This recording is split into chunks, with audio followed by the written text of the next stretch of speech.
Hello everyone, कैसे हैं आप सब। हम पढ़ रहे हैं अपना संविधान में जो आर्टिकल दिए हुए हैं उनके बारे में हम चर्चा कर रहे हैं। और आज इस लेक्चर में किस के बारे में बात करने वाले हैं हम उपराष्ट्रपति जी से संबंधित जो आर्टिकल हैं उनसे संबंधित आर्टिकल पहले के लेक्चर में भी पढ़ा चुके हूँ। आज जो 3 आर्टिकल के बारे में बात करेंगे वो है आर्टिकल 69 69, आर्टिकल 70 तथा आर्टिकल 71 अनुच्छेद 71 के बारे में। इन 3 आर्टिकल के बारे में हम इस अपने लेक्चर में जानेंगे कि इनके अंदर क्या क्या बातें कही गई हैं उपराष्ट्रपति जी से संबंधित। अनुच्छेद 69 में क्या है, उपराष्ट्रपति जी के शपथ के बारे में प्रावधान कहाँ पर है, आर्टिकल 69 में। कहाँ है, आर्टिकल 69 में। अगर आपसे कोई पूछता है कि उपराष्ट्रपति जी के शपथ या प्रतिज्ञान का जिक्र किस आर्टिकल में है, तो आर्टिकल 69 में है। अब देखते हैं 69 में लिखा क्या हुआ है। मैंने आपसे पहले भी कहा है कि जो भाषा लिखी है उसको पढ़िए एज इट इज़, क्योंकि संविधान की व्याख्या कर पाना बहुत मुश्किल है हमारा आपके लिए। हम क्या समझते हैं, क्या देखते हैं, पता नहीं चलता। समय समय पर न्यायालय के द्वारा व्याख्या भी की जाती है, तो आप एज इट इज़ ये चीज़ समझे, वही सत्य है जो लिखा हुआ है इसमें, उसी की तरह। अब आपको अगर जो भाषा, जो शब्द अर्थात जो शब्द प्रयोग किए गए हैं संविधान में, अगर आपको वो एज इट इज़ नहीं पता और घूम फिर कर सवाल आपसे पूछ लिया जाए तो आप चकरा जाएंगे और आंसर गलत करके आएंगे।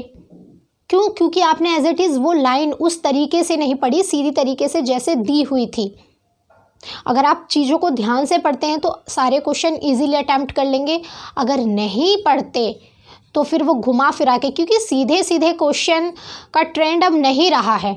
अब बड़े स्तर पर प्रतियोगिता होने लगी है बच्चों के बीच में, बड़े स्तर पर फॉर्म भरे जाते हैं, तो वो क्वेश्चन भी, क्योंकि ये पहले भी मैंने आपको कहा है कि ये जो एग्ज़ाम है गवर्नमेंट एग्ज़ाम, ये लेने सिलेक्शन की प्रक्रिया नहीं है, ये निकालने की, यानी कि किसको निकालना है। बहुत सारे बच्चे फॉर्म भरते हैं और सारे ही, ऐसा नहीं है कि पढ़े लिखे नहीं, बहुत अच्छे स्तर की तैयारी की होती है, परंतु सेलेक्ट वो बच्चा होता है जिसने तैयारी समझदारी के साथ करी हो, उसने समझा हो एग्ज़ाम के बदले हुए पैटर्न को कि अब किस तरीके से सवाल पूछने लग गए हैं। तो उन्हें लेना नहीं होता, सिलेक्शन नहीं, उन्हें तो छांटना होता है कि किसको बाहर निकालें। हाँ, जो पद आते हैं, पोस्ट आती हैं, जब आप एग्ज़ाम फॉर्म फिल करते हैं तो किसी में 100 आएंगी, 200, 500, 600, 1000 इतनी तक आ जाती हैं, परंतु फॉर्म कितनी बड़ी संख्या में भरे जाते हैं। तो यही अंतर है, जिनका सिलेक्शन होता है वो चीज़ों को समझ के पढ़ते हैं एक एक शब्द को, और जो ऊपर से पढ़ते हैं या इजी सोचते हैं, आसान क्या है उस तरीके से पढ़ते हैं, वो सिलेक्ट नहीं हो पाते। चलिए बात करते हैं अनुच्छेद 69 में क्या है। उपराष्ट्रपति द्वारा शपथ या प्रतिज्ञान मैंने आपको पहले भी बताया कि वो प्रॉमिस कर रहे हैं, प्रतिज्ञान, शपथ अर्थात ओथ ले रहे हैं, शपथ। प्रत्येक उपराष्ट्रपति अपना पद ग्रहण, मतलब जो भी उपराष्ट्रपति के पद पर कार्य करेगा, प्रत्येक मतलब जो भी, ये नहीं है कि सिर्फ एक के लिए, आगे आने वालों के लिए नहीं है, प्रत्येक उपराष्ट्रपति। तो प्रत्येक उपराष्ट्रपति अपना पद ग्रहण करने से पहले राष्ट्रपति अथवा उसके द्वारा इस निमित्त नियुक्त किसी व्यक्ति के समक्ष निम्नलिखित प्रारूप में शपथ लेगा या प्रतिज्ञान करेगा और उस पर अपने हस्ताक्षर करेगा। तो क्या बात की गई है कि उपराष्ट्रपति जी को शपथ कौन दिलाएगा, उपराष्ट्रपति जी को शपथ दिलाते हैं राष्ट्रपति जी नहीं तो अगर राष्ट्रपति जी जिसको भी इस कार्य के लिए नियुक्त करें, जिसको भी राष्ट्रपति जी उपराष्ट्रपति को शपथ दिलाने के लिए नियुक्त करते हैं, या तो वो दिलाएगा। तो ये बात कही गई है, देखिए कि प्रत्येक उपराष्ट्रपति अपना पद ग्रहण करने से पहले राष्ट्रपति अथवा उसके द्वारा इस निमित्त अर्थात इस कार्य के लिए जो नियुक्त करेंगे, जिसकी नियुक्ति राष्ट्रपति जी करेंगे, इस निमित्त नियुक्त किसी व्यक्ति के समक्ष अर्थात सामने निम्नलिखित प्रारूप में शपथ लेगा या प्रतिज्ञान करेगा और उस पर अपने हस्ताक्षर करेगा। तो पूछा जा सकता है कि उपराष्ट्रपति जी को शपथ राष्ट्रपति जी के द्वारा दिलाई जाती है, बिल्कुल सही। उपराष्ट्रपति जी को शपथ राष्ट्रपति या राष्ट्रपति जी के द्वारा इस कार्य के लिए नियुक्त किसी व्यक्ति के द्वारा भी दिलाई जा सकती है, तो बिल्कुल दिलाई जा सकती है। अर्थात अब शपथ क्या है, शपथ का प्रारूप क्या है। मैं अमूक, जो भी वो व्यक्ति है जो उनका नाम है, मैं अमूक, नाम तो होगा ना, तो अमूक लिख दिया गया है, पर नाम पता नहीं कौन बनेगा, क्या नाम होगा। तो मैं अमूक ईश्वर की शपथ लेता हूँ या सत्यनिष्ठा से प्रतिज्ञान करता हूँ कि मैं विधि द्वारा स्थापित भारत के संविधान के प्रति सच्ची श्रद्धा और निष्ठा रखूँगा तथा जिस पद को मैं ग्रहण करने वाला हूँ उसके कर्तव्यों का श्रद्धापूर्वक निर्वहन करूँगा। यानी कि जो पद मैं ग्रहण करने वाला हूँ उसको जो कर्तव्य है उसको मैं श्रद्धापूर्वक निभाऊँगा। तो ये संविधान के प्रति सच्ची श्रद्धा और निष्ठा की शपथ लेते हैं। परंतु आपने राष्ट्रपति जी की शपथ पढ़ी होगी ना, मैंने पढ़ाई है, नहीं पढ़ी तो देखिए, दोनों में डिफरेंस देखिएगा। राष्ट्रपति जी की शपथ पढ़िएगा जाकर, और अब उपराष्ट्रपति जी की, दोनों में क्लियर मैंने बताया, दोनों में डिफरेंस है। आप शुरू से लेक्चर देखते आ रहे हैं तो आपको एक एक चीज़ समझ में आ रही होगी कि क्या डिफरेंस है। उपराष्ट्रपति जी की शपथ में क्या डिफरेंस है, राष्ट्रपति जी की शपथ क्या है। राष्ट्रपति जी संविधान के संरक्षण की शपथ लेते हैं, और ये उपराष्ट्रपति जी किसकी ले रहे हैं, संविधान के प्रति निष्ठा की, यानी कि जो उसमें विधि है, जो कार्य मेरे दिए गए हैं उनके के प्रति निष्ठा करूँगा, उनको निभाऊंगा, निष्ठा रखूँगा। क्लियर है। अगर नहीं देखिए आपने वो लेक्चर तो आप देखिए जाके कि दोनों में आपको पता चल जाएगा कि दोनों की शपथ में क्या अंतर है, क्या डिफरेंसेस हैं। अनुच्छेद 70 क्या कहता है, आर्टिकल 17, अनुच्छेद 70, अन्य आकस्मिकताओं में राष्ट्रपति के कृत्य, अर्थात कृत्य क्या, कार्यवर्ग, अन्य आकस्मिकताओं में राष्ट्रपति के कृत्यों का निर्वहन।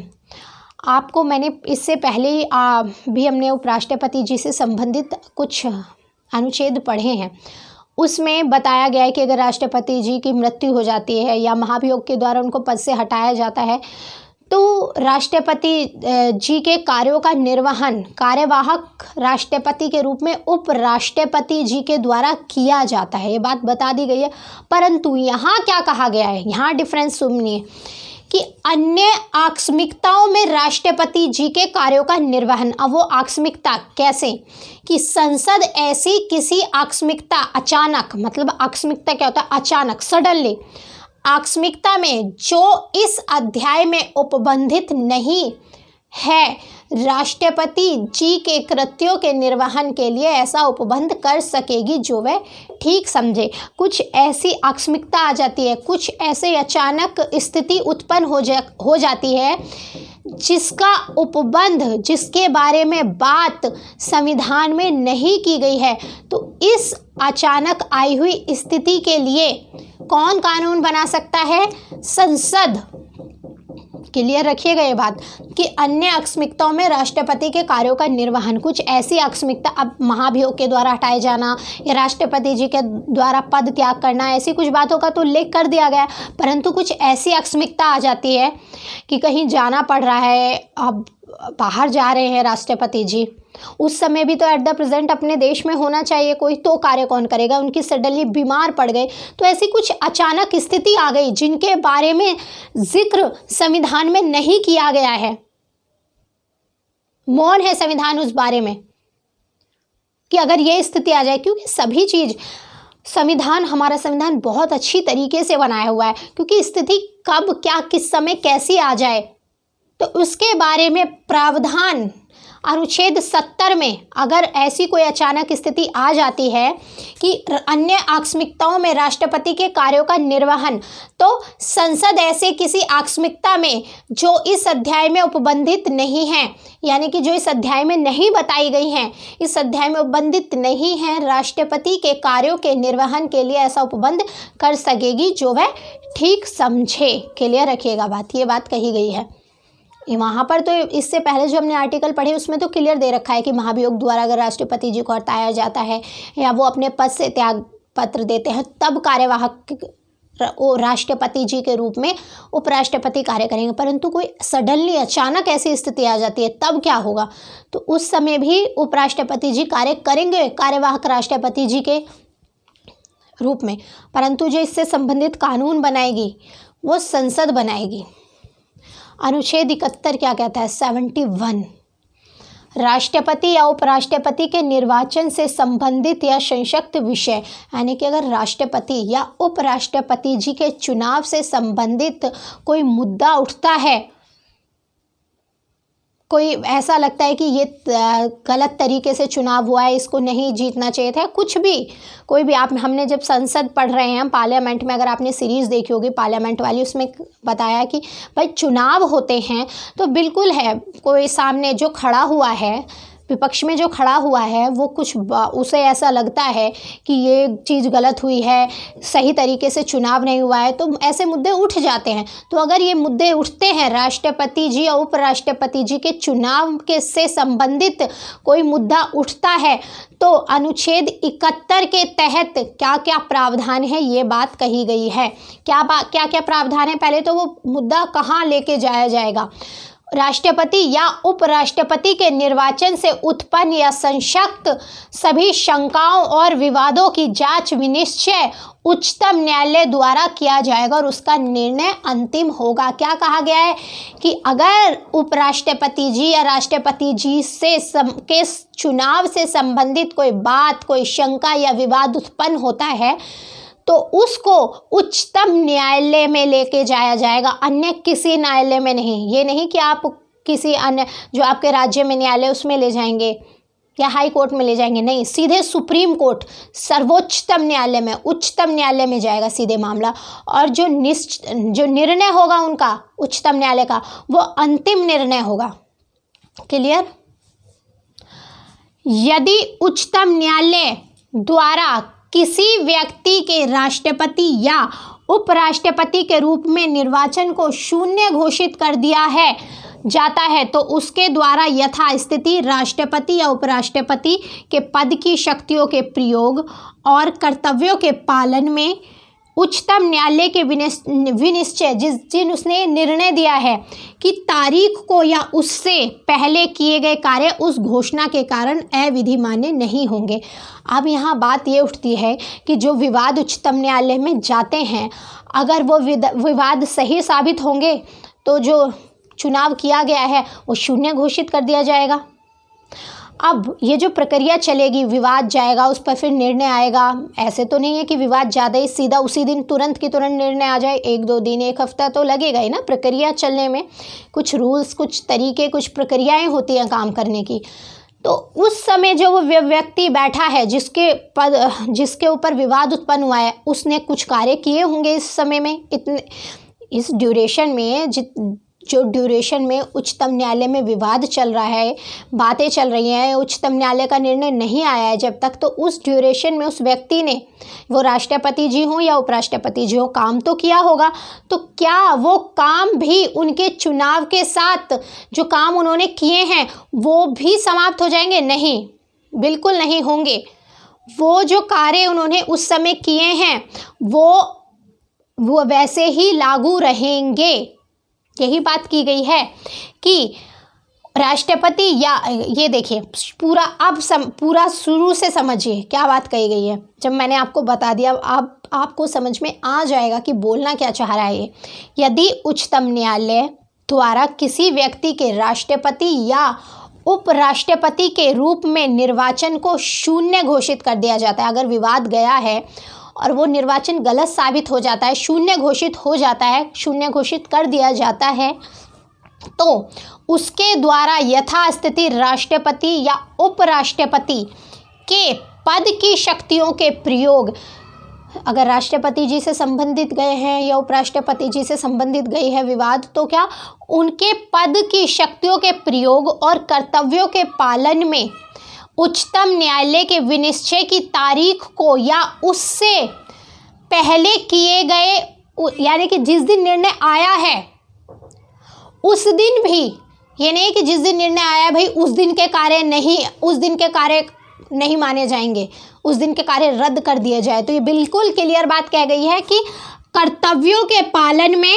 उच्चतम न्यायालय के विनिश्चय की तारीख को, देखिए विनिश्चय की, जिस दिन निश्चय आया, जिस दिन निर्णय, विनिश्चय की तारीख को या उससे पहले किए गए कार्य उस घोषणा के कारण अविधि मान्य नहीं होंगे।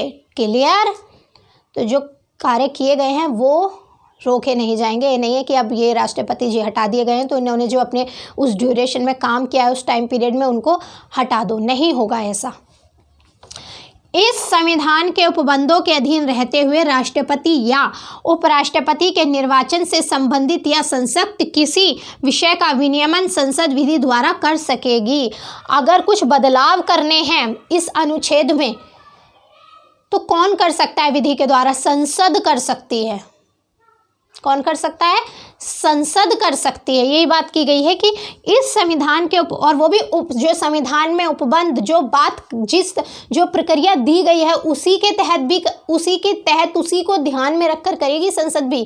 तो इस संविधान के उपबंधों के अधीन रहते हुए राष्ट्रपति या उपराष्ट्रपति के निर्वाचन से संबंधित या संसक्त किसी विषय का विनियमन, यानी कि कुछ रोकथाम या विनियमन, कुछ परिवर्तन करना है कुछ भी, तो कौन करेगा? वो संसद विधि द्वारा कर सकती है। संसद के हाथ में ये पावर है। क्लियर? चुनाव से संबंधित आप देखते हैं विधि का निर्माण भी कौन करता है? संसद करती है ना। मैंने आपको पार्लियामेंट में पढ़ाया है। राष्ट्रपति या उपराष्ट्रपति के रूप में किसी व्यक्ति के निर्वाचन को उसे निर्वाचित करने वाले निर्वाचक गण के सदस्यों में किसी भी कारण से विद्यमान किसी रिक्ति के आधार पर प्रश्नगत नहीं किया जा सकता। ये क्या कह रहा है? ये कह रहा है कि जब राष्ट्रपति या उपराष्ट्रपति जी का निर्वाचन अर्थात चुनाव होना है, अगर उस समय संसद की कोई सीट खाली है, कोई सीट रिक्त है, तो इस कारण से यह चुनाव नहीं रोका जाएगा। चुनाव होगा चाहे सीट पे कोई हो, भरी हुई हो या खाली हो। तो अगर ये अब आप कोई प्रश्न उठाने लग जाए कि जब राष्ट्रपति जी या उपराष्ट्रपति जी का चुनाव हुआ तो लोकसभा की 2 सीट खाली थी या राज्यसभा की सीट खाली थी, तो ऐसा नहीं कह सकते। इसका कोई फ़र्क नहीं पड़ेगा। चुनाव में जो हैं सदस्य उन्हीं के द्वारा चुनाव कर लिया जाएगा। क्लियर है? ये बात कही गई है। अब दोबारा पढ़ लीजिए, इसकी लैंग्वेज भी तो पढ़नी आवश्यक है कि राष्ट्रपति या उपराष्ट्रपति के रूप में किसी व्यक्ति के निर्वाचन को उसे निर्वाचित करने वाले निर्वाचक गण के सदस्यों में किसी भी कारण से विद्यमान किसी रिक्ति के आधार पर, यानी कि उस समय कोई रिक्त है, कोई सीट खाली है, विद्यमान किसी रिक्ति के आधार पर प्रश्नगत नहीं किया जाएगा। आप ये प्रश्न नहीं कर सकते कि जब इन राष्ट्रपति जी का चुनाव हुआ था तो लोकसभा की 2 सीटें खाली नहीं थी। इस तरीके का कोई आप प्रश्न नहीं उठा सकते कि भाई इनके आधार पर आप न्यायालय में ले जाए विवाद। और यहाँ पे एक फैक्चुअल क्वेश्चन कि हमने बात की कि भाई जो अगर विवाद उठता है राष्ट्रपति जी या उपराष्ट्रपति जी से संबंधित कोई विवाद तो वो उच्चतम न्यायालय में ले जाया जाता है। अब राष्ट्रपति जी और उपराष्ट्रपति जी का चुनाव कौन कराता है? चुनाव कराया जाता है, किसके द्वारा कराया जाता है बताइए? चुनाव आयोग के द्वारा ही किया जाता है। ठीक है, चुनाव आयोग के द्वारा ही चुनाव कराया जाता है। क्लियर रखिएगा, आपसे पूछा जा सकता है कि राष्ट्रपति और उपराष्ट्रपति जी का जो चुनाव है वो किसके द्वारा किया जाता है? तो चुनाव आयोग के द्वारा ही किया जाता है। क्लियर है? चलिए फिर आज के लिए इतना ही रखते हैं। धन्यवाद।